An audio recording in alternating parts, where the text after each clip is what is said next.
Okay, നമുക്ക് ഇന്നത്തെ അനാലിസിസിലേക്ക് വരാം. ഇന്ന് നിഫ്റ്റി നല്ല രീതിയിൽ കൺസോളിഡേറ്റ് ചെയ്തിട്ടുണ്ട്. നിഫ്റ്റിയാണ് ഇന്ന് എക്സ്പയറി ഉണ്ടായിരുന്നെങ്കിൽ നിഫ്റ്റിയിൽ ട്രേഡ് എടുത്തു കഴിഞ്ഞാൽ നല്ല രീതിക്ക് ലോസ് വരുന്ന രീതിയിലാണ് നിഫ്റ്റി ഇന്ന് റിയാക്ട് ചെയ്തത്. ബാങ്ക് നിഫ്റ്റിയും മറ്റ് ഇൻഡെക്സുകളും വലിയ കുഴപ്പമില്ലായിരുന്നു, നല്ല രീതിയിൽ പെർഫോം ചെയ്തിട്ടുണ്ട്. കണ്ടോ, ബാങ്ക് നിഫ്റ്റിയൊക്കെ അതിൻ്റെ ലോവർ ക്ലോസിംഗ് ലെവൽസിൽ വന്നിട്ട് റിജക്റ്റ് ചെയ്യുകയാണ്. അതുപോലെ ഫ്യൂച്ചറും അതുപോലെ തന്നെയാണ്. നിഫ്റ്റി ഫിൻ സർവീസ് തിരിച്ച് കയറി ബോൾ ലൈൻ വരുന്നു, അവിടുന്ന് വീണ്ടും പ്രൊജക്റ്റ് ചെയ്യുന്നുണ്ട്. ഓക്കെ, നമുക്ക് നമ്മുടെ സ്ട്രൈക്ക് ലെവൽസിലേക്ക് വരാം. സ്ട്രൈക്ക് ലെവൽസ് വെച്ചിട്ട് നമുക്ക് നല്ല രീതിയിൽ ട്രേഡ് ഓപ്പർച്യൂണിറ്റീസ് ഉണ്ടായിരുന്നു. നോക്കിക്കോളാം, ആദ്യത്തെ ട്രേഡ് ഓപ്പർച്യൂണിറ്റി ഞാൻ ഇവിടെ ഒരു ട്രേഡ് പറഞ്ഞിട്ടുണ്ടായിരുന്നു. ഒരു 10 കാലമായപ്പോഴത്തേക്ക് ഒരു ട്രേഡിൻ്റെ ഓപ്പർച്യൂണിറ്റിയുടെ കാര്യം പറഞ്ഞിരുന്നു. അതായത് ഇവിടെ ബാങ്ക് നിഫ്റ്റി കയറി വന്നിട്ട് ഇവിടെ നമ്മുടെ ഫസ്റ്റ് ലെവൽ ടച്ച് ചെയ്യുന്നുണ്ട്. ഇതേ സമയം ബാങ്ക് നിഫ്റ്റി മുകളിൽ നിന്ന് ഇറങ്ങി വന്ന് ഇവിടെ ഫസ്റ്റ് ലെവലിനെ ടച്ച് ചെയ്യുന്നുണ്ട്. ഇവിടെ അതുപോലെ ഇറങ്ങി വന്ന് ഫസ്റ്റ് ലെവലിനെ ടച്ച് ചെയ്യുന്നുണ്ട്.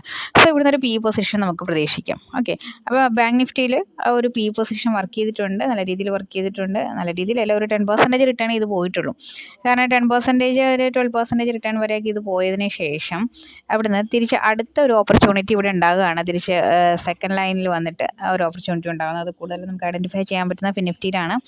ഫിനിഫ്റ്റിയിൽ നോക്കുമ്പോൾ ഈ ഒരു സമയം, അതായത് നമ്മളുടെ 1 2 3 4 5 6 സെവൻത് ക്യാൻഡിൽ, ഫിഫ്ത്ത് ക്യാൻഡിൽ നമ്മൾ ആ ട്രേഡ് എടുത്താലും 7th ക്യാൻഡിൽ ആയപ്പോഴത്തേക്കും ഇവിടെ വന്ന സെക്കൻഡ് ലെവൽ, അതായത് കയറി പോയ ഒരു ഐറ്റം കണ്ടോ, പി കയറി വന്നതാണ്. പക്ഷേ പി കയറി ഇവിടെ വന്ന് സെക്കൻഡ് ലൈനിനെ ടച്ച് ചെയ്ത് റിജക്റ്റ് ചെയ്യുന്നുണ്ട്.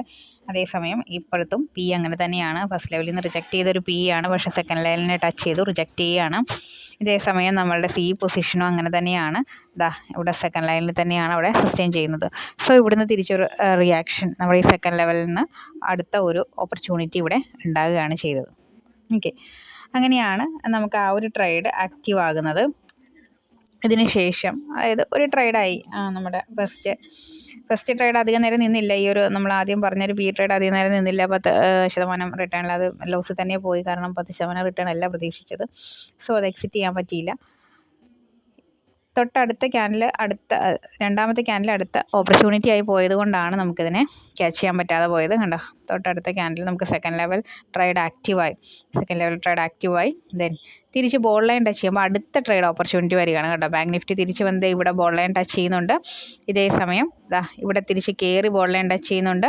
അതേസമയം ഇവിടെയും പി പൊസിഷൻ ഇറങ്ങി ബോൾ ലൈൻ ടച്ച് ചെയ്യുന്നുണ്ട്. ഇത് കുറച്ചും കൂടി ആക്റ്റീവായിട്ട് കാണുന്നത് നമുക്ക് ഫിനിഫ്റ്റിയിലാണ് കുറച്ചും കൂടി തെളിഞ്ഞ് നിൽക്കുന്നുണ്ട്. ഫിനിഫ്റ്റി ഇറങ്ങി വന്നിട്ട് ബോൾ ലൈൻ ടച്ച് ചെയ്യുന്നുണ്ട്. ഓക്കെ, സൂം ചെയ്യാം. ഫിനിഫ്റ്റി ഇറങ്ങി വന്നിട്ട് ബോൾ ലൈൻ ടച്ച് ചെയ്യുന്നുണ്ട്. ഇവിടെയും ഫിനിഫ്റ്റി ഇറങ്ങി വന്ന് ബോൾ ലൈൻ ടച്ച് ചെയ്യുകയാണ്. ഫിനിഫ്റ്റിയുടെ സി പൊസിഷൻ അതേസമയം കയറി പോയി ബോൾ ലൈൻ ടച്ച് ചെയ്യുകയാണ്. സോ ഇവിടുന്ന് ഒരു റിയാക്ഷൻ താഴേക്ക് വീണ്ടും ഓപ്പോസിറ്റ് റിയാക്ഷൻ സംഭവിക്കാം. ഈ ഓപ്പോസിറ്റ് റിയാക്ഷന് ശേഷം വീണ്ടും ഇവിടെ ട്രേഡ് ഓപ്പർച്യൂണിറ്റി വരുന്നുണ്ട്. കണ്ടോ, നമുക്ക് നോക്കാം. ഫിനിഫ്റ്റിയിൽ ഇറങ്ങി വന്നിട്ട് ഇവിടെ ബോൾ ലൈൻ ടച്ച് ചെയ്യുന്നുണ്ട്. പി പൊസിഷൻ ഇറങ്ങി ബോൾ ലൈൻ ടച്ച് ചെയ്തതാണ്. ഇവിടെ അങ്ങനെ തന്നെയാണ്, പി പൊസിഷൻ ഇറങ്ങി ബോൾ ലൈൻ ടച്ച് ചെയ്യുന്നുണ്ട്. സി പൊസിഷൻ ആണെങ്കിൽ കയറി ബോൾ ലൈൻ ടച്ച് ചെയ്യുന്നുണ്ട്. ചെറിയ ഡിഫറൻസ് ഉണ്ട്, ഒരെണ്ണത്തിൽ ചെറിയ ഡിഫറൻസ്, കുഴപ്പമില്ല. അങ്ങനെ അത് ബോൾ ലൈൻ ടച്ച് ചെയ്യുന്നുണ്ട്. സോ അവിടുന്ന് തിരിച്ചൊരു റിയാക്ഷൻ, അതായത് വീണ്ടും ഒരു പി പൊസിഷൻ അവിടെ ആക്റ്റീവ് ആകുന്നത് നമുക്ക് കാണാം. പക്ഷെ അത് കൺസോളിഡേറ്റഡ് പി പൊസിഷനാണ്. നമ്മൾ നിഫ്റ്റിയിലേക്കാണ് ട്രേഡ് എടുത്തെങ്കിൽ ഇതുകൊണ്ട് ഒരു പ്രയോജനമില്ല. നമുക്ക് നല്ല രീതിയിൽ ഇത് കയറുന്നുണ്ടെങ്കിൽ തന്നെ ഇൻ ദ മണിയിൽ ബാങ്ക് നിഫ്റ്റിയിലാണ് ട്രേഡ്, അല്ലെങ്കിൽ നമ്മുടെ ഫിനിഫ്റ്റിയിലാണ് ട്രേഡെങ്കിൽ നമുക്ക് റിട്ടേൺ ആയിട്ട് അതിനകത്തുണ്ട്. ഓക്കെ, അപ്പോൾ ഇവിടെ നല്ല രീതിയിൽ 2 ട്രേഡ് ഓപ്പർച്യൂണിറ്റി ഉണ്ടായിരുന്നു. നമ്മളുടെ ഫിനിഫ്റ്റിയിൽ ഇവിടുന്ന് ഇങ്ങോട്ട് ഒരു കണ്ടോ, ഇവിടുന്ന് അപ്പോൾ ഒരു സി പൊസിഷനും അതുപോലെ ഇവിടെ എത്തുമ്പോൾ ബോൾ ലൈൻ എല്ലാവരും ഒരുപോലെ ബോൾ ലൈൻ ടച്ച് ചെയ്യുന്നുണ്ട്. കണ്ടോ, ഫിനിഫ്റ്റിയിൽ ഇതൊക്കെയാണ്, 4 ഓക്കെയാണ് എങ്കിൽ ബാങ്ക് നിഫ്റ്റിയിലും അതേസമയം അങ്ങനെ തന്നെയാണ് സംഭവിച്ചിരിക്കുന്നത്, ബോൾ ലൈൻ ടച്ച് ചെയ്യുന്നു.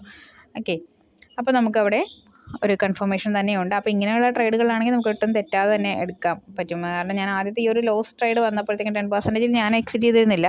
അതുകൊണ്ട് തന്നെ എനിക്ക് ലോസ് വന്നതുകൊണ്ട് തന്നെ മറ്റേ ട്രേഡുകളിലേക്ക് ഞാൻ കോൺസെൻട്രേറ്റ് ചെയ്തിട്ടുണ്ടായിരുന്നില്ല. നമ്മൾ ഒരു ദിവസത്തിൽ ഒരിക്കൽ ലോസ് വന്ന് വീണ്ടും നമ്മൾ ട്രേഡ് എടുത്തു കഴിഞ്ഞാൽ അത് ഓവർ ട്രേഡിലേക്ക് പോവുകയും നല്ല രീതിയിൽ ചിലപ്പോൾ ക്യാപിറ്റൽ ലോസ് ആകുകയും ചെയ്യാനുള്ള സാധ്യതകളുണ്ട്. അതുകൊണ്ട് തന്നെ പിന്നീട് ഒരു ട്രേഡ് എടുത്തില്ല. ഈ ഒരു ട്രേഡ് അതുകൊണ്ട് ഞാൻ കണ്ടില്ല ഈ ഒരു ഓപ്പർച്യൂണിറ്റി വന്നത്. അത് നല്ലൊരു ഓപ്പർച്യൂണിറ്റി ആയിരുന്നു. സ്ട്രൈക്ക് ലെവൽസ് ഉണ്ടായിരുന്നവർക്ക് അത് ക്യാച്ച് ചെയ്തിട്ടുണ്ടെന്ന് വിചാരിക്കുന്നു. നമ്മുടെ നിഫ്റ്റി പ്രകാരം യാതൊരുവിധ ട്രേഡുകളെയും നമുക്ക് കറക്റ്റായിട്ട് പറയാൻ പറ്റില്ല. ഒറ്റയടിക്ക് ഇവിടെ കൺസോൾഡേറ്റ് ചെയ്യുകയാണ് ചെയ്തേക്കുന്നത്.